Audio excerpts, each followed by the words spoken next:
এখানে আল্লাহ আরেকটা শব্দ বলেছেন যেটা অন্য জায়গায় বলেন নাই।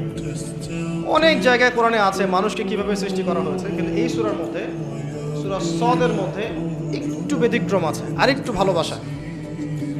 আল্লাহ পাক বলছেন যে ইয়া ইবলিস, হে ইবলিস, মা মানাআকা আন তাসজুদ লিমা খালাকতু বিয়াদাই।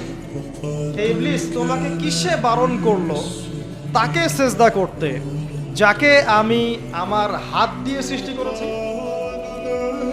কথা বোঝেন না আমার? হে ইবলিস, কিসে তোমাকে বারণ করলো, কিসে তোমাকে নিষেধ করলো? কেন তুমি সিজদা করলা না আদমকে? সহজ করে দিলাম, আদমকে যাকে আমি সৃষ্টি করেছি আমার হাত দিয়ে। আল্লাহ পাক অন্য কোন সৃষ্টিকে এভাবে ব্যাখ্যা করেছেন যে আমি আরশকে সৃষ্টি করেছি আমার হাত দিয়ে, আমি মহাবিশ্বকে সৃষ্টি করেছি আমার হাত দিয়ে? ব্যাখ্যা করেছেন?